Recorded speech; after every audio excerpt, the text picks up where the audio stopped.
Bonjour et merci infiniment de nous recevoir encore en ce jour pour la réflexion hebdomadaire. Nouvelle semaine, nouvelle émission, rencontre et échange. Nous parlons aujourd'hui de l'Église et du développement. L'Église n'est pas que parole, elle est aussi action, dit-on souvent. L'Église doit être au service du développement des sociétés, l'Église communauté de Dieu sur terre. Et aujourd'hui, nous allons parler de l'entrée de l'Église au service du développement pour le bien de la communauté et qu'elle est appelée à gérer. Et pour en discuter, pour parler de développement, deux invités sur le plateau. Bernard Kogo est mon invité. Merci d'avoir accepté notre invitation. Merci, M. Wilson. Voilà. Avec Justin Toku pour parler du développement et de l'Église. Merci d'avoir cette invitation. Merci, M. Wilson. Voilà. Comme je le disais, il est question de parler de l'Église et de son action, c'est-à-dire de développement de la communauté. Eh bien, nous allons donc, comme dans une salle de classe, déblayer le terrain en parlant de précisions terminologiques. Alors, quand on ne parle pas de développement, surtout quand il est question de cette action venant de la part des communautés religieuses, l'Église, chez nous, au Togo par exemple. Oui, d'ores et déjà, nous disons bonjour à nos téléspectateurs. Oui, le développement, vous savez, à chaque fois qu'un pays ou une nation ou encore une communauté voit le jour, c'était peut-être déjà à l'étape primaire. Mais après quoi, à chaque fois que les autorités du milieu se rassemblent, ils pensent quand même à comment faire évoluer leur milieu. Et les idées qui naissent à partir de cette rencontre-là et qui sont surtout mises en pratique, font que l'étape où donc, la communauté a été n'est plus donc, la même, mais va vers donc, un développement. Et donc si nous parlons donc, de l'Église et le développement, nous voulons mettre l'accent sur d'abord cette communauté-là qui est bien ficelée, bien organisée, dotée quand même de certains principes qui en fait font donc de cette communauté-là une communauté carrément à part. Et ces principes permettent quand même à l'Église de pouvoir, donc, lorsqu'elle est dans une communauté ou dans une nation, de propulser quand même cette nation vers l'avant. Donc nous voulons dire par là que l'Église, non seulement dans notre pays, mais ailleurs, a toujours participé au développement donc, de nos milieux. Et c'est sur ça, peut-être que ça se fait déjà, mais nous voulons quand même qu'il y ait désormais un projecteur sur tout ce que l'Église fait, pour que cela soit connu non seulement par les autorités politiques, qui le savent déjà. Et d'ailleurs, nous savons tous que dans l'Église, en quelque sorte, c'est une nation en miniature. Oui. Il y a pratiquement tout dans une Église. Les talents, les ingénieurs, les cadres que nous retrouvons en train de servir toute la nation, la plupart du temps, nous les retrouvons encore au niveau de l'Église. C'est ça. Alors, donc l'Église au service du développement, c'est ce dont nous allons parler là. C'est ça. Alors, M. Toku, alors nous parlons de l'Église du développement. Il s'agit, n'est-ce pas, de promouvoir l'évolution de ces âmes, n'est-ce pas, qui sont dans l'Église. Oui, effectivement. D'abord, je vous remercie de nous avoir accueillis sur ce plateau. Je dis bonjour aux téléspectateurs. Et comme vous venez de le dire, M. Kogon l'a renchéri, le monde est sans cesse en évolution. Et l'Église ne doit pas être du reste. D'abord, l'Église regorge déjà des cadres. Oui, beaucoup de cadres. Et il faut les exploiter. Il faut les exploiter non seulement dans leur domaine professionnel, mais les ramener à l'Église d'une manière à ce qu'ils contribuent. Il ne faut pas que l'Église soit un élève en retard au développement. Donc, ces gens-là qui sont déjà avec nous, il faut qu'à partir de l'Église, ils démontrent que l'Église aussi participe au développement. Au-delà de la parole qu'elle enseigne, au-delà des Saintes Écritures, alors l'Église doit aller au-delà de ces paroles, n'est-ce pas? C'est ça. Et accompagner cela des actes. Des actes concrets. Oui. des actes concrets, c'est-à-dire il ne faut pas juste venir prêcher et dire il faut faire ceci, cela, mais il faut mettre la main à la pâte de développement. C'est ça. Comme quoi, avant d'aller au ciel, il faut vivre sur la terre d'abord. Oui. D'ailleurs, si nous prenons le patron de l'Église, c'est-à-dire celui qui a donné naissance à l'Église, je veux parler donc de notre Seigneur Jésus, lorsqu'il était sur terre, il a donné à manger à ceux qui étaient affamés. Oui. Vous voyez, non?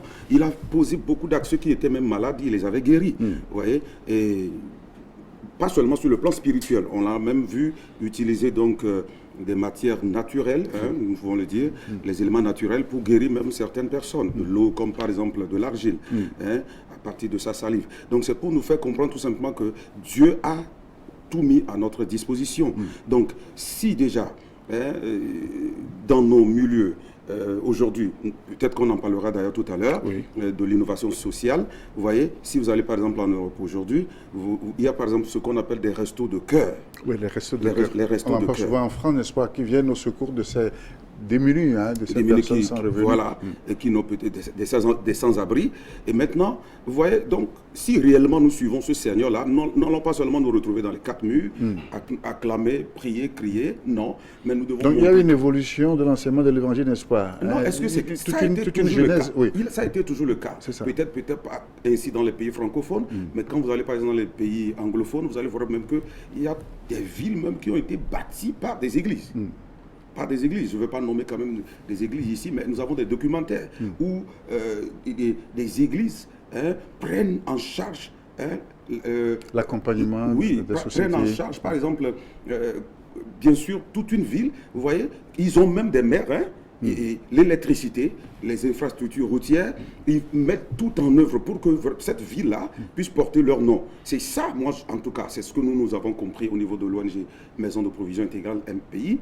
C'est ce que nous avons compris. Il est temps pour que l'Église, qui est en quelque sorte, on venait de le dire, la nation en miniature, puisse montrer quand même aux autorités, bien sûr politiques, que en leur sein, il y a de la compétence et de la compétence à mettre au service donc du peuple.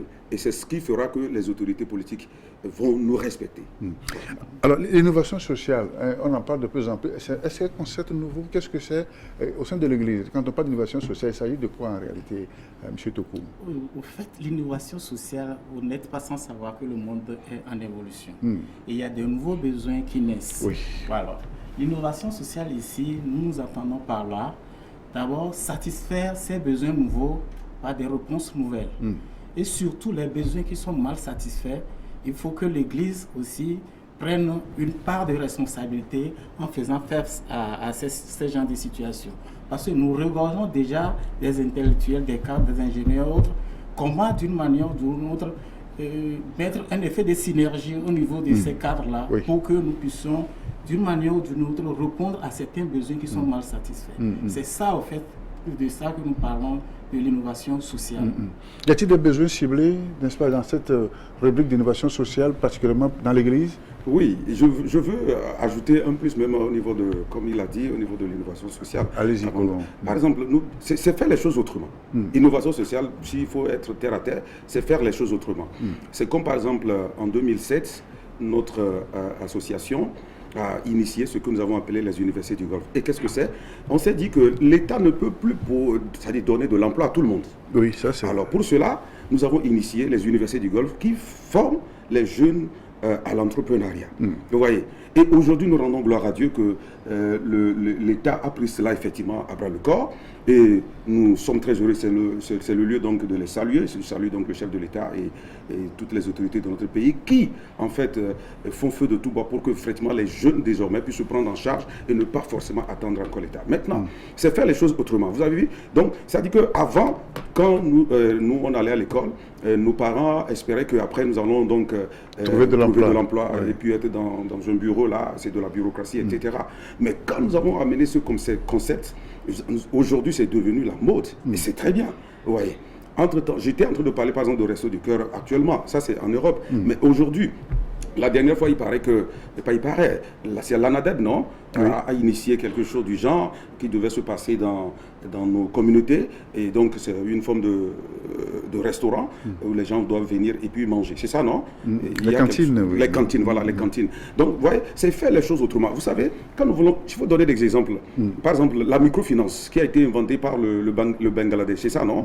C'est ça aussi l'innovation sociale. Avant, c'était peut-être les banques classiques que nous connaissons. Voilà. Maintenant, ça a été fait autrement. Donc, en fait, quand nous parlons aujourd'hui de l'innovation sociale, peut-être c'est un nouveau terme pour les gens, et je suis sûr que désormais tout le monde en parlera, il faut que nous apportions du nouveau.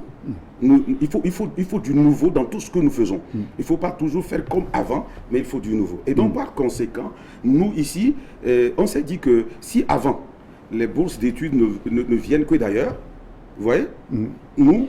On avait des bourses étrangères, les bourses faites par des pays étrangers, mais aujourd'hui, il y a la possibilité que les églises offrent ces bourses, n'est-ce pas, cette possibilité. Ouais, il faut que ça dit que il est temps, 60 ans d'indépendance, plus de 60 ans d'ailleurs d'indépendance. Comment attendre encore que ça vienne de l'extérieur?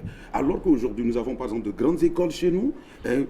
D'ailleurs, quand je dis de grandes écoles, de toutes les matières d'ailleurs. Vous voyez, ce qu'on pouvait retrouver par exemple à l'extérieur, tout cela se fait aujourd'hui ici. Et d'ailleurs, il y a ce qu'on appelle aussi le transfert de la compétence. C'est ça, non? Transfert de compétences. Donc, on fait venir, par exemple, un expatrié qui, ici, va communiquer quand même aux étudiants ce qu'il peut encore faire chez lui là-bas. Donc, c'est de ça qu'il s'agit. Donc, les bourses d'études, on s'est dit que nous pouvons en accorder des milliers. On peut en trouver. Il faut que la solidarité soit la base de tout cela. D'ailleurs, l'Église, qui dit l'Église dit l'amour. Qui dit l'Église dit la solidarité. C'est d'ailleurs les menus d'ailleurs de l'Église, c'est ça, non? Donc si tel est le cas, je ne vois pas comment, par exemple, aujourd'hui, l'Église, qui est si bien ficelée, bien organisée, et qui a d'ailleurs des écoles, que ce soit primaire, secondaire, tertiaire, même jusqu'à l'université. D'ailleurs, il y a certains des fondateurs des écoles supérieures qui sont aussi dans l'église. Vous imaginez, d'ailleurs, mon cas est là. Il faut être pratique, vous voyez. Peut-être les gens ne le savent pas, mais je vais saisir donc la balle au bon et dire un coucou donc au directeur de l'ESGIS. Peut-être que je n'allais pas faire mes écoles supérieures si il n'y avait pas ESGIS. S'il n'y avait pas plutôt le directeur de SGIS. C'est ça. C'est-à-dire qu'il m'avait donc déniché dans un groupe d'alors. Et j'étais très petit parmi eux, alors il m'avait tendu juste sa carte d'invitation. Je suis allé, il m'a posé quelques questions. Moi, je ne savais même pas que c'est ce qu'il avait derrière la tête. Et puis il ne me prend pas la main, c'est pour m'amener dans une des classes déjà. Et c'est comme ça, moi, j'ai commencé mes cours, mes écoles supérieures. Vous voyez? Et aujourd'hui, j'ai toujours cherché cette occasion-là pour lui dire merci. Alors, je veux profiter de ce plateau donc, de la RTDS pour dire on espère qu'il est à l'écoute. Merci pour tout ce que vous avez fait. Et je crois que ce que vous m'avez fait, ce n'est pas d'ailleurs à moi seul. Il y a plusieurs... C'est pour la communauté. Non, j'ai connu d'autres personnes à qui il a fait ça. Et probablement qu'il continue de le faire. Et c'est le moment peut-être d'institutionnaliser. Est-ce que ça existe? Pourquoi pas? Il faut maintenant instituer, il faut l'institutionnaliser. Voilà, c'est le moment quoi, pour que ce que vous avez toujours fait puisse maintenant devenir formel. Et je crois que ce Seigneur-là que vous servez aussi de cette manière saura vous récompenser. Rencontre Échange, nouveau numéro. Nous parlons de l'Église et du développement avec M. Kogon et M. Toku qui sont mes invités sur ce plateau. Merci donc d'être en direct avec nous dans Rencontre et Échange. Autre volet de discussion, ce sont justement ces projets dont l'Église est porteuse, n'est-ce pas? Alors, quels sont ces projets justement inscrits à l'ordre du jour de cette innovation sociale dont nous parlons? Qui prend la parole? Oui.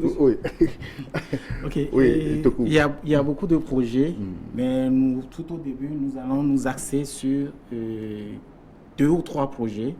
D'abord, nous tenons à cœur l'éducation de la jeunesse. Absolument. Oui, on tient à cœur tout dépend de l'éducation. Une jeunesse qui n'est pas éduquée, alors là, oui, c'est ça. On perd l'avenir. C'est ça.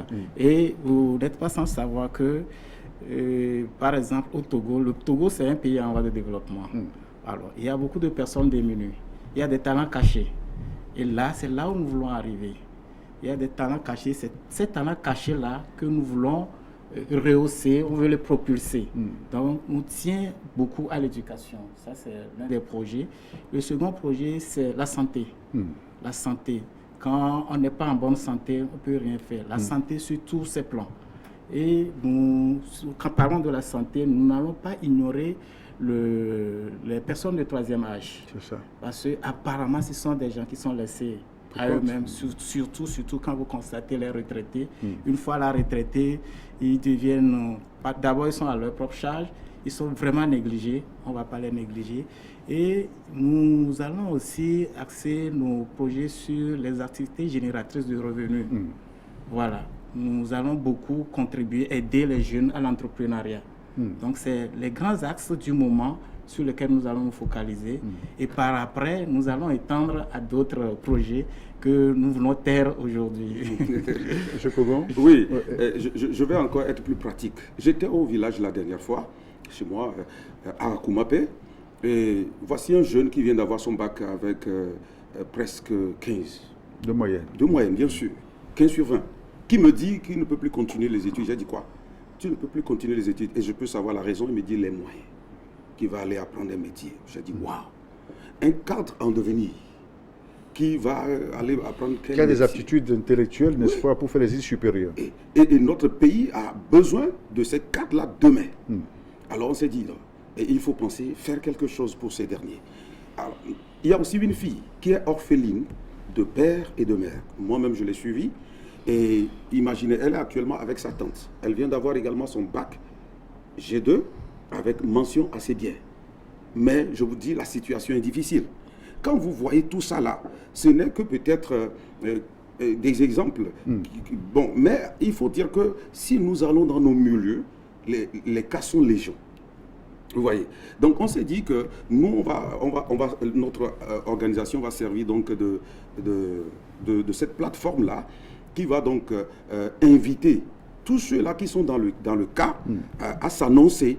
Et donc notre frère d'ailleurs, qui est en même temps le responsable d'un cabinet d'expertise comptable, avec les siens, vont donc essayer de les coacher, de les entendre. Et on va voir alors, parmi tous ceux là qui va s'inscrire, ceux-là qu'on peut retenir. Bien sûr, en tenant compte bien sûr de ces bourses-là également, que nous avons déjà reçues de la part de ces écoles supérieures et autres. Vous voyez. Maintenant, à part cela, nous sommes en train de miser également sur l'excellence. L'excellence. C'est-à-dire, ceux-là qui vont s'inscrire, peut-être, nous sommes en train de parler de la journée de 1000 bourses d'études. Journée de 1000 bourses d'études, JBE 1000. Dans un creuset que nous avons appelé la semaine nationale des super champions. La semaine nationale des super champions. Vous savez, vous-même qui êtes ici, vous êtes un champion. Vous êtes un champion. Parce que chaque fois que moi je vous suis, je me dis, ben, écoutez, quelle grâce, quel talent. Vous voyez. Oui, bon. Mais est-ce qu'on... C'est pas de moi qu'il s'agit aujourd'hui. On va s'intéresser aux plus jeunes. Maintenant, ces jeunes-là, Oui. qui ont ces talents, ces aptitudes en eux, est-ce que ça va mourir comme ça là un jour? Je ne parle pas d'eux-mêmes, mais de leur talent. Non, il faut quand même trouver un cadre pour pouvoir les canaliser.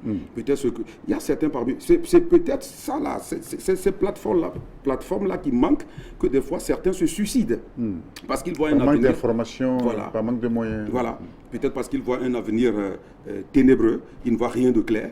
Bon, nous on veut lui prouver que quand même que la lumière est là. Vous voyez. Donc c'est comme ça, nous voulons les aider. Donc ils vont s'inscrire, après ils seront coachés, entendus, et puis et c'est comme ça on va donc les classifier, vous voyez. Et ensuite maintenant on va les envoyer se faire former proprement et servir la nation dans quelques années. Donc voilà. En clair, votre organisation est capable d'offrir, n'est-ce pas, des bourses à des jeunes talents que vous allez promouvoir, c'est ça? C'est ça. Bien entendu. Oui, et vous parlez de 1000 1000 bourses d'études. Oui, c'est ça. Ça fait 1000 étudiants, c'est ça? 8000 étudiants. Oui. Oui, on peut le dire encore autrement. C'est ça. En fait, le nom que nous donnons, par exemple, à cet événement, c'est-à-dire qui sera l'apothéose donc de cette semaine nationale des super champions, c'est quoi? La journée de 1000 bourses d'études. Mais la question de savoir, peut-être vous allez nous demander si nous avons les 1000 bourses déjà à notre... Vous avez les moyens, n'est-ce pas, de fournir déjà, vous qui êtes là, si nous sommes déjà ici, et je salue d'ailleurs M. Johnson Ampa, s'il nous donne donc cette opportunité, ça veut dire qu'il contribue à ce que cela soit possible. Vous voyez. Et regardez, nous sommes presque 8 millions, voire peut-être plus.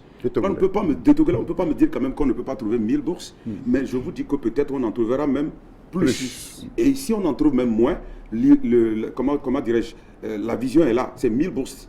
La vision est là. Donc, ceux qui nous écoutent et ceux qui nous suivent actuellement, manifestez-vous, ne doutez pas, ne doutez surtout pas. Si on doute, on ne sera pas ici. Manifestez-vous, quel que soit le nombre. D'ailleurs, ceux qui n'auront pas peut-être les bourses, d'ailleurs, nous avons un cadre déjà approprié que nous avons déjà mis en place pour eux.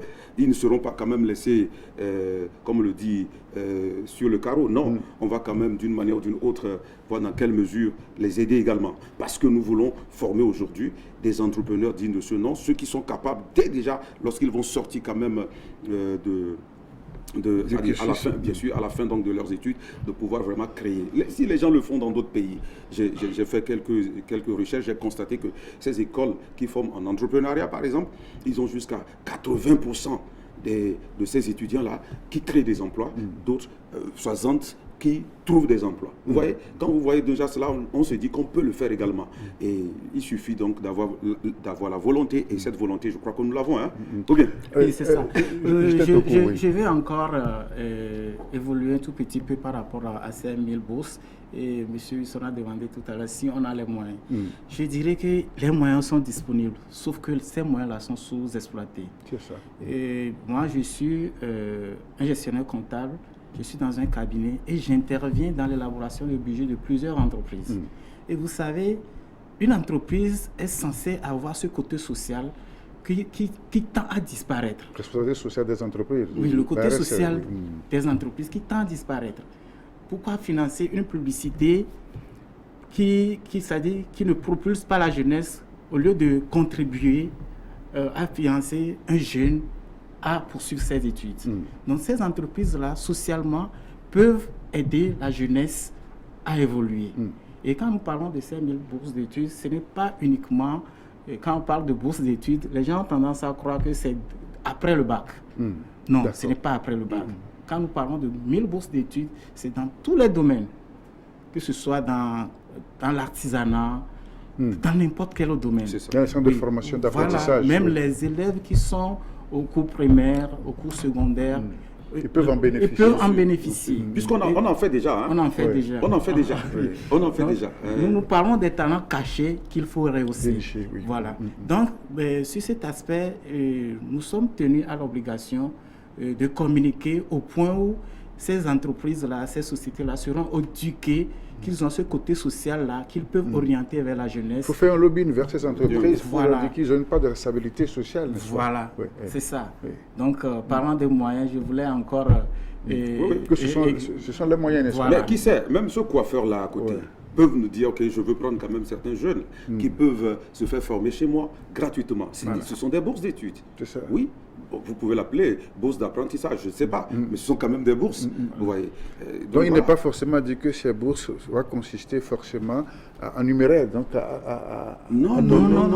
C'est ça. Non. Expliquez que ce soit clair, parce que après il ne faut pas qu'on nous appelle, alors vous trouvez pour trouver les 21 000 francs ou les 32 000 francs. Je prends l'exemple d'un regretté Bishop Ida Oussa, qui avait créé donc un institut de formation dans son domaine, bien sûr, biblique, bien sûr.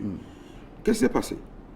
Au lieu de payer, par exemple, de l'argent pour venir suivre cette formation, il a fait venir les gens de tous les pays. Mais il les a aussi logés, nourris, et ils se sont formés avant de retourner chez eux. C'est de ça qu'il s'agit. Aujourd'hui, Dieu nous a fait grâce. Nous avons un cadre d'ailleurs que nous avons essayé donc d'aménager à notre manière et qu'on va continuer de faire.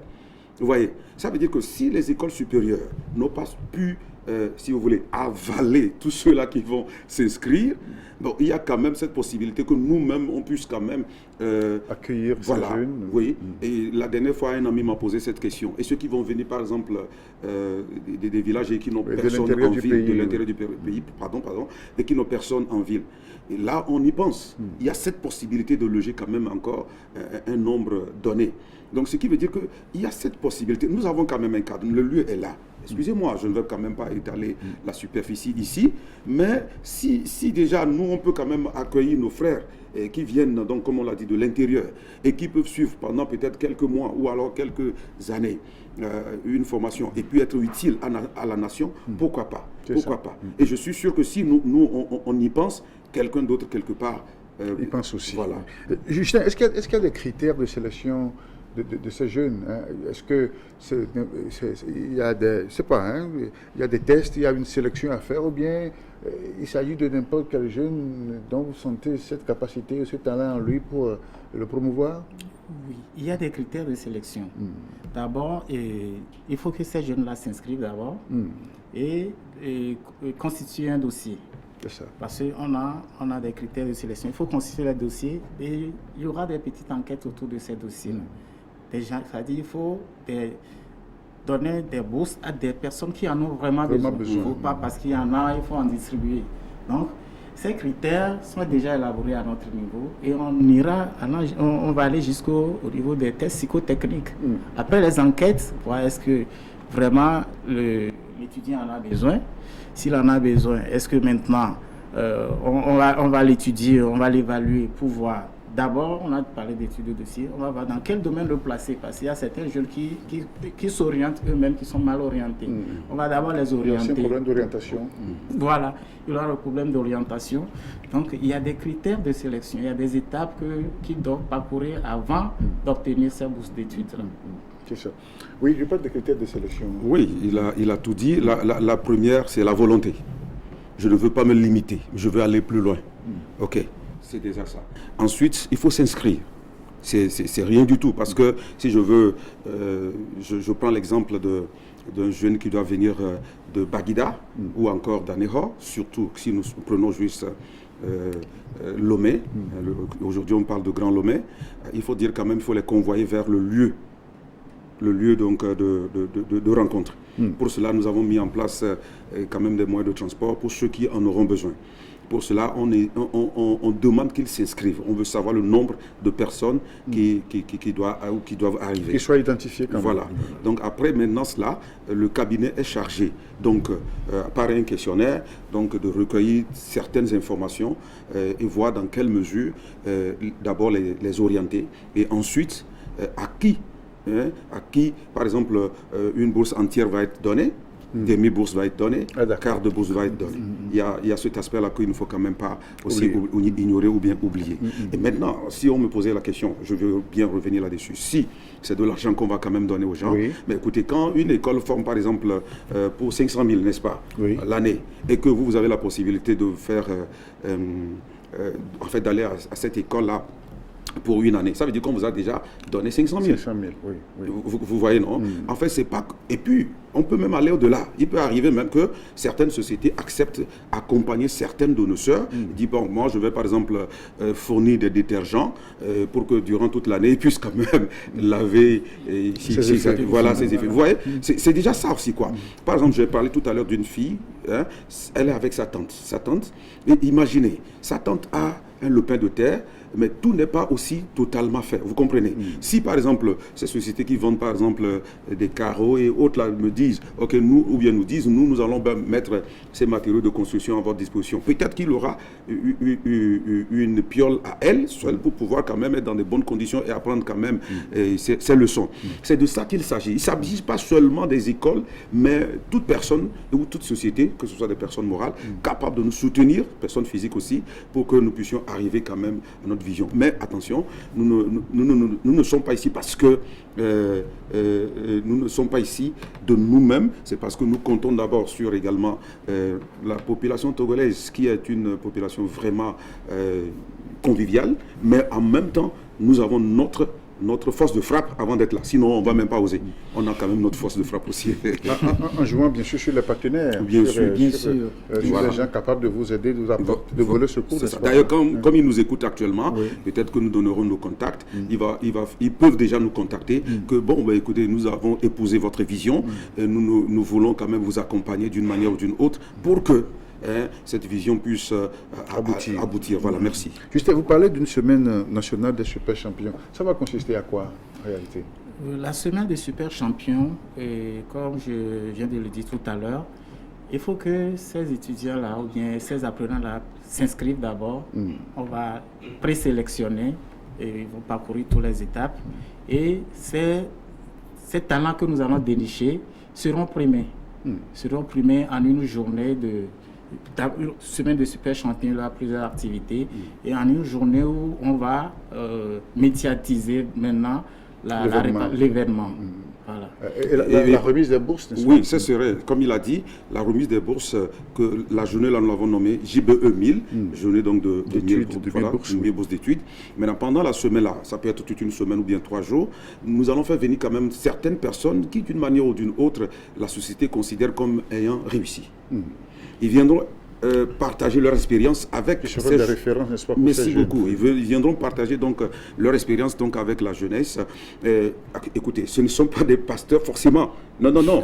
Ce sont des églises. Non. Pas forcément des hommes d'église. Vous voyez, c'est aussi ça la précision qu'il faut apporter. Il y a des gens dans notre pays, je ne veux pas nommer, mais écoutez, si ça, pourquoi pas, voilà, Monsieur Wilson.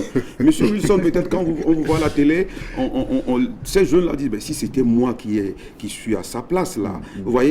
Maintenant, on fait venir par exemple M. Wilson qui va leur parler de ses parcours. La première question, est-ce que M. Wilson, ça a été facile pour vous? C'est là où on saura. Et d'ailleurs, dis-nous, ça a été facile. De quoi les motiver, n'est-ce pas? De quoi les motiver? Quand ils vont écouter donc tous ces... le parcours de ces personnes ressources. Ils vont se dire, mais écoutez, pourquoi moi je me plains? Pourquoi je me dis que je dois aller me suicider? Mais pourquoi? Non. Si celui-là que j'apprécie a dû subir tout ça là, avant d'arriver à ce niveau, mais je peux aussi arriver. Voilà ce que nous voulons faire. Donc il y aura des échanges, il y aura donc des ateliers, bon, voilà quoi.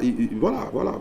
Est-ce que vous ne craignez pas le risque d'être débordé? Parce que, en réalité, quand il s'agit, n'est-ce pas, d'apporter du secours aux gens, et parfois, vous parlez d'inscriptions, il peut y avoir plus de 1000, 2000, 3000 inscriptions. Surtout que l'inscription ne coûte absolument rien. Voilà.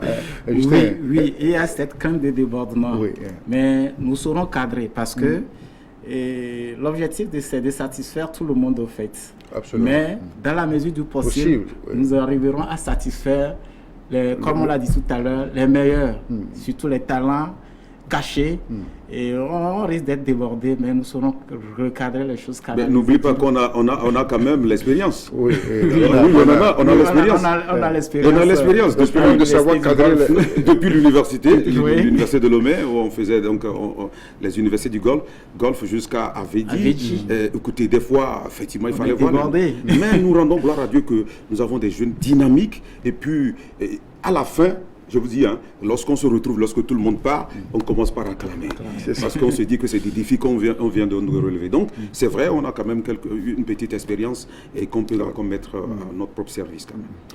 Rencontre échange, nouveau numéro. Nous parlons de l'Église au service du développement de la nation. Bernard et Justin sont mes invités dans ce projet de 1000 bourses d'études pour des jeunes talents dénichés sur le volet et qui donc vont participer à ce programme pour leur avenir. Alors, dans cette émission, nous parlons de cette volonté de votre organisation à voler au secours des gens. Mais qu'est-ce qui vous motive? Qu'est-ce qui vous donne tant de motivation à croire? Parce qu'il faut croire pour le faire. Alors, qu'est-ce qui vous motive, Bernard? D'abord, c'est celui qui nous a appelés.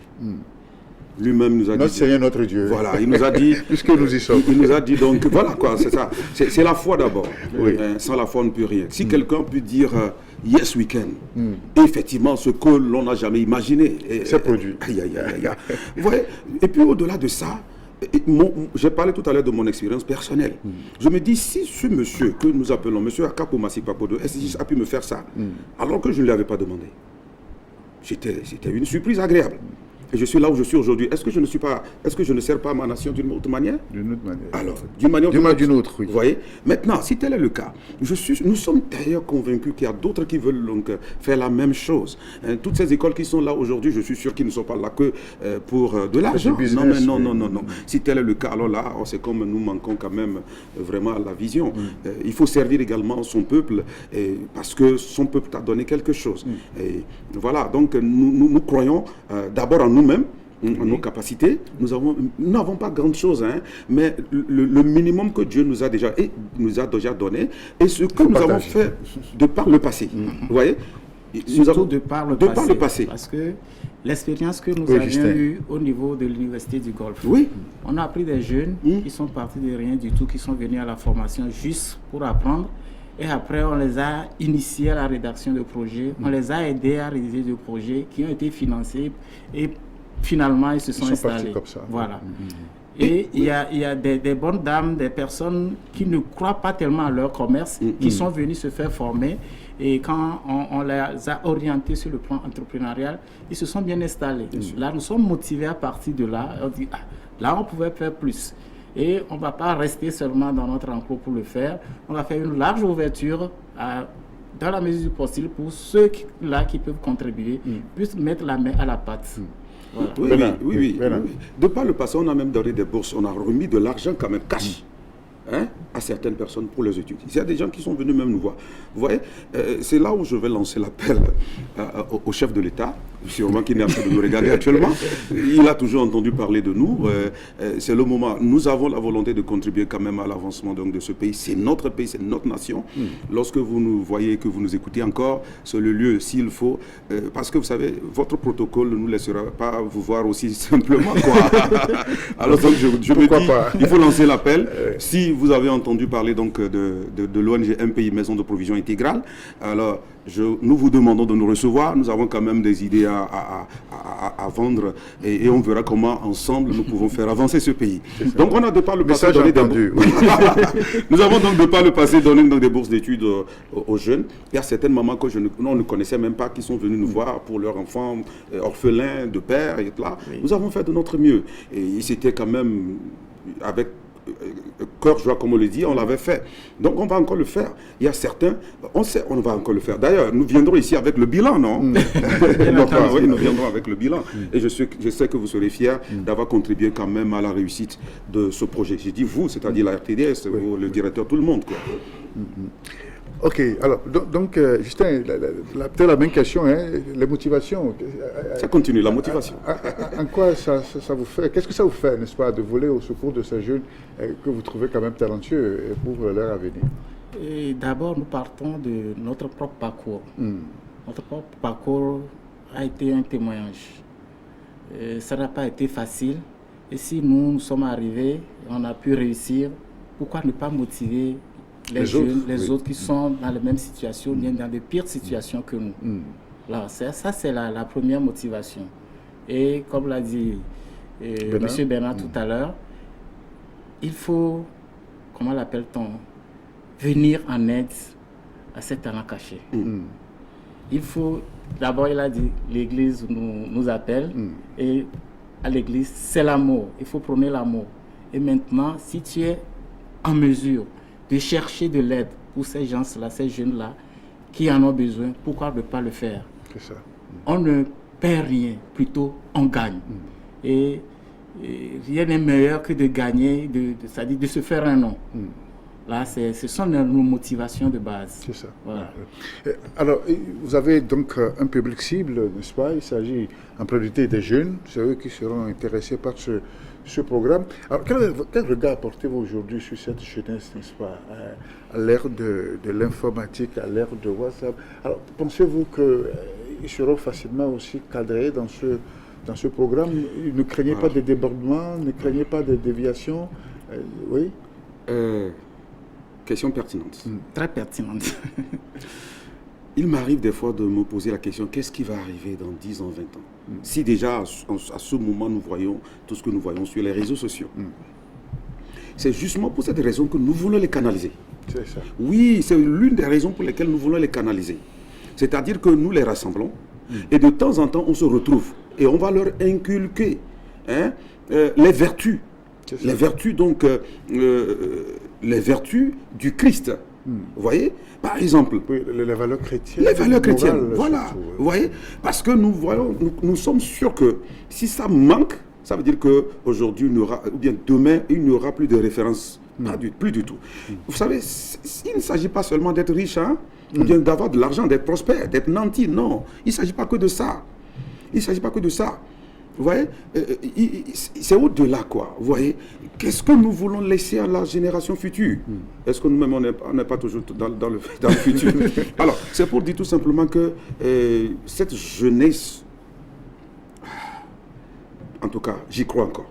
J'y crois encore. Il ne faut pas abandonner, j'y crois. Oui. Justin. Ça ne va pas être du tout facile. Je vous assure, et comme vous venez de le dire tout à l'heure, avec WhatsApp, l'Internet qui est en vogue, qui est mal exploité pour les réseaux sociaux. Et dans ma première définition, j'ai dit tout à l'heure que nous sommes au XXIe siècle. Il y a des besoins qui naissent. Oui, les nouveaux besoins. Oui, il y a des besoins qui naissent et certains besoins sont mal satisfaits.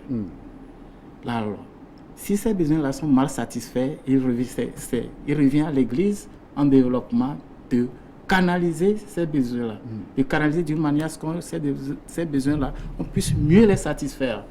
Ce n'est pas facile maintenant un enfant ou bien un étudiant qui s'accroche aux réseaux sociaux, ce n'est pas facile de le dénicher de ce qu'il fait. Ça ne va pas être du tout facile. Mais on a parlé tout à l'heure de ceux qui ont réussi, leur parcours, comment ils sont arrivés là. Là, c'est des témoignages et à partir des formations, des éducations, des ateliers, des rencontres.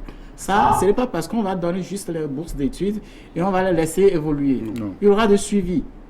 Il y aura des suivis et quand on connaît déjà le parcours d'un étudiant, arrivé à un moment donné, s'il commence pas à fléchir, là, on saura que il y a quelque chose qui se passe. Oui. Ça demande beaucoup de moyens, mais on saura les canaliser. Là, je vous l'ai dit, ce ne serait pas du tout facile. Maintenant, c'est du travail de fond. Oui. Puisqu'il est question de reprendre à la base une éducation en perte de vitesse dans les temps actuels. Oui. Et c'est du travail, c'est vrai. Mais c'est d'ailleurs ça qui permet d'ailleurs de vivre et de vivre longtemps. Parce que quand on est oisif, quand on n'a plus rien à faire, écoutez, vous voyez, non? Donc c'est du travail, mais heureusement que nous sommes des jeunes encore dynamiques. Et si on l'a déjà fait, on va continuer jusqu'à ce que on se dit que maintenant on est fatigué. Mais est-ce qu'on sera même fatigué? Je ne pense pas. C'est ça. Que Dieu vous en donne la force. On est tenu à l'obligation de résultat. Voilà. Et quel est le rôle des parents dans ce programme, dans ce projet que vous portez? Et en quoi peuvent-ils vous être utiles? Les parents seront très utiles. Ils seront même au premier plan. Parce que les parents Parce qu'il ne s'agit pas de couper les enfants de la racine des parents. Justement. Les enfants qui ont encore un toit, qui ont encore leurs parents, qui vivent encore avec leurs parents, vont rester avec leurs parents. Voilà. Ça, c'est la première des choses. On ne va pas les arracher à leurs parents. Et maintenant, on va associer les parents à l'éducation de ces enfants. Parce qu'un enfant qui part de l'école primaire, il vient au secondaire, maintenant au lycée, tout ça là. Il y a certains parents qui n'ont pas les moyens de cadrer ces enfants au fur et à mesure qu'ils évoluent. Voilà. Et je dirais même qu'il y a certains parents qui ont des moyens, mais qui finalement, on a vu qu'ils ont démissionné dans l'éducation de leurs enfants. Ça arrive, c'est des cas qui se produisent aussi. Oui. Il y a beaucoup de parents qui ont démissionné. Maintenant, il revient aussi de recadrer ses parents, de leur apporter de nouvelles choses dans l'éducation de ces enfants. C'est très important. Maintenant, l'implication des parents dans votre programme, projet. D'abord, je voudrais dire que si nous sommes ici, c'est parce que nous avons fait quelques expériences. C'est comme notre laboratoire. Et on s'est dit maintenant, le temps est venu donc d'étendre cela. Oui. J'ai rencontré par exemple certaines personnes. Je ne sais pas s'il faut le dire, mais c'est le bon moment. Okay? Quand vous voyez une fille qui a du talent, qui a de l'avenir, mais pour une raison ou une autre, mène certaines vies. Maintenant, vous utilisez la grâce que Dieu vous a donnée, le don que Dieu vous a donné, et vous avez pu donc canaliser cette dernière. Vous comprenez? Avec les moyens, les armes que Dieu nous a données. Et qu'aujourd'hui, cette dernière a eu son bac avec mention assez bien. Ça veut dire que nous avons apporté un plus dans sa destinée. Alors, tenant compte donc de ceci, je remercie d'abord sa tante, puisque je disais qu'elle est orpheline de père et de mère. Que vous avez choisi, oui. Voilà, elle est orpheline donc de père et de mère. Mais sa tante, je lui dis encore un coucou partout où elle se trouve actuellement, a trouvé le bien fondé de notre ministère et l'amène de temps à autre. Et c'est comme ça, celle-ci est aujourd'hui devenue une étudiante que nous voulons encore aider d'une autre manière. Donc de la même manière, si cette dernière, qui est sa tante, a pu l'aider, nous allons dire la même chose aux parents qui nous écoutent actuellement, qu'on va quand même les intégrer à ce projet. C'est d'ailleurs en symbiose qu'on le fera, en harmonie qu'on le fera. Et d'ailleurs, nous voulons être à leur écoute, comme eux aussi, ils seront quand même à notre écoute. Autrement dit, si leur enfant, il y a un problème, ils peuvent donc remonter les informations. Oui. Et on fera de même. Et s'il y a quelque chose qui se passe à la maison, comme ceci, comme cela, et ainsi nous essaierons donc, excusez-moi, ainsi comme nous essaierons donc de les aider. Maintenant, qu'est-ce que nous voulons dire par là? Nous avons une grâce particulière. C'est-à-dire que même si l'enfant, je ne sais pas, c'est une grâce, ça il faut le dire, oui. est dans une fosse, vraiment, on se dit qu'on ne peut plus donc le sortir de là, nous avons la grâce de pouvoir réussir déjà dans la vie de certains de ces enfants. On fera encore. Aujourd'hui dans nos écoles, on voit des enfants, on dit sextape. Oui. Où est-ce que nous allons avec ça? Il y a eu ce phénomène qui prend de l'ampleur de plus en plus dans nos établissements scolaires. Nous rendons gloire à Dieu que nous avons quand même les armes divinement reçues et nous arrivons donc à les canaliser. Il y a d'autres, c'est la drogue. Nous avons des armes et nous avons d'ailleurs des confrères aussi qui le font. Et on arrive à les canaliser. Donc je crois que c'est le moment de mettre tout cela ensemble pour en faire ou bien pour le projecteur là-dessus, afin que vraiment les politiques sachent que l'Église dans le pays est en train quand même de participer au développement de ce pays. Ainsi, aujourd'hui, non pas aujourd'hui, c'était hier ou avant-hier, j'écoutais le ministre de la communication de la RDC sur RFI qui disait ceci. L'Église est partenaire de l'État.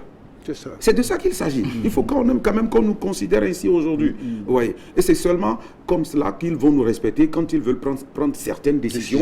Ils ne le feront plus unilatéralement, mais ils sauront quand même que nous pesons également dans la balance quand il s'agit du développement de la nation ou du pays. Justin, est-ce qu'il y a aujourd'hui des nouveaux défis dans l'éducation, dans l'encadrement des jeunes qui vous incombent, n'est-ce pas? Parce que ce n'est plus comme avant. Les choses évoluent, vous l'avez dit, et des nouveaux besoins sont créés, de nouveaux défis aussi, n'est-ce pas? Il y a beaucoup de défis qui naissent dans le domaine de l'éducation. Et je vais vous faire un petit témoignage que m'a fait un enseignant ou bien un spécialiste de l'éducation. Oui. Il m'a dit ceci, pas plus, ça ne fait même pas 2 mois. Il y a un étudiant togolais qui a reçu une bourse d'études. Il est allé au Maroc. Il est allé au Maroc pour suivre ses études. Le jour de la rentrée, il se présente sur le campus. Il va dans son amphi, il ne trouve personne. Il sort, il regarde tout autour, il voit quelqu'un parcourir le site, le campus, et il approche, il dit, mais on a cours aujourd'hui, on doit démarrer aujourd'hui, mais il n'y a personne dans l'amphi. L'étudiant sourit et lui dit, le cours se fait en ligne. Alors que l'étudiant là qui est à Lomé, il n'a même pas un ordinateur portable. Vous imaginez? C'est pas possible. C'est pas possible. Et c'est quelque chose qui est récent. Oui. Alors, c'est juste vous dire qu'il y a beaucoup de défis dans le domaine de l'éducation au Togo. C'est ça. Oui, de plus en plus, par le temps qui court. Avec le Covid-19, on a vu qu'il faut s'adapter au cours en ligne. Voilà, c'est ça l'innovation sociale. C'est ça. Voilà, c'est ça l'innovation sociale. L'exemple est bien choisi. Ouais, c'est de ça qu'il s'agit. Il va falloir que nous ayons, en fait, aujourd'hui des yeux d'aigle. On doit voir loin. Qu'est-ce qu'on peut apporter? Comment peut-on apporter un plus à ce qui se fait déjà? Et apporter donc de la plus-value à ce qui se fait déjà sur le terrain. C'est de ça qu'il s'agit. Ouais. Vraiment, il y a des défis. Il y a beaucoup de défis d'ailleurs. Mais nous avons foi quand même qu'au fur et à mesure que nous progressons, nous allons apporter quand même. C'est une joie pour moi de donner cet exemple de ce jeune qui a inventé Doc Itakwa là. Doc Ita Ice. Voilà. Qui a été d'ailleurs primé. C'est une fierté. Justement, vous l'avez dit, nous voulons aller vers l'excellence. Si déjà quelqu'un a 14 de moyenne, plus de 14, et veut abandonner, mais non, nous voulons les recadrer, quoi. Nous voulons donc primer donc de l'excellence. Et puis, à part l'excellence, comme il a dit, nous avons également pensé à comment rassembler les artisans pour pouvoir donc leur donner un plus. Donc, c'est pour vous dire que ce programme et ce projet, ce serait vraiment...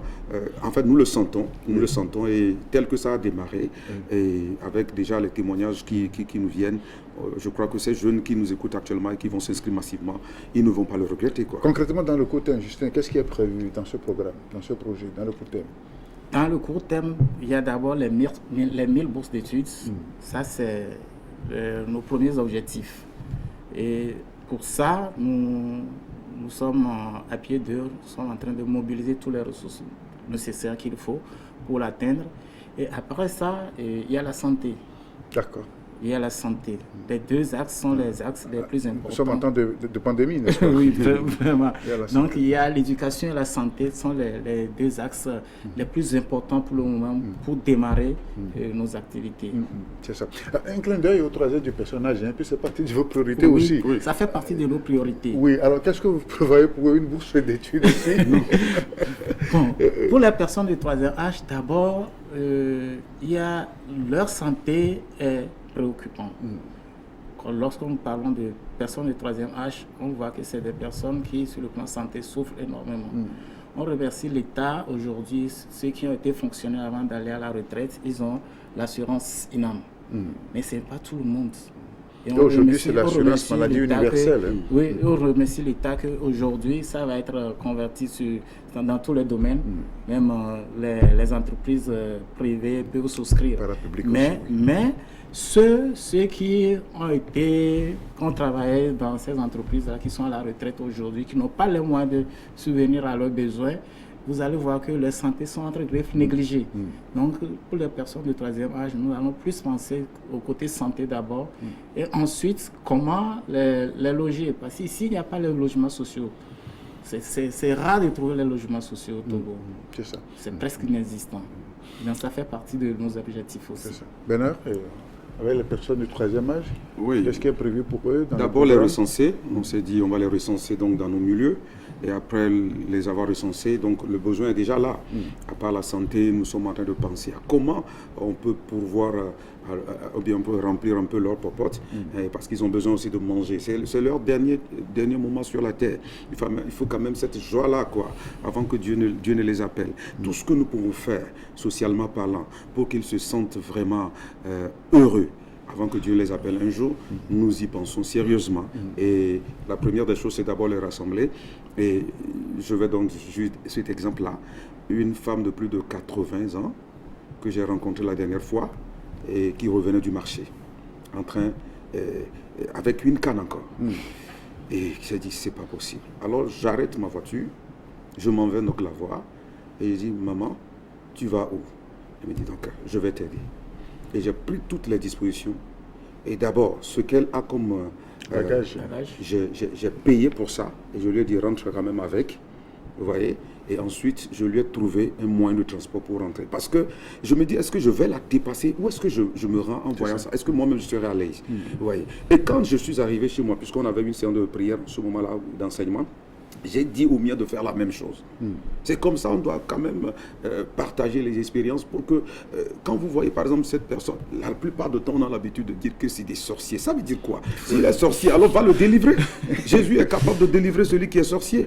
Vous voyez? C'est pas normal quand même. Si quelqu'un vit longtemps, est-ce que ça veut dire que c'est parce qu'il est sorcier qu'il vit longtemps? C'est stigmatisation. Mais écoutez, donc nous voulons quand même arriver donc à agir sur l'esprit donc de nos concitoyens pour qu'ils ne pensent plus c'est-à-dire ne pense plus de cette manière envers donc les personnes de troisième âge. Au contraire, si vous aidez ces gens de personnes, le ciel vous bénit.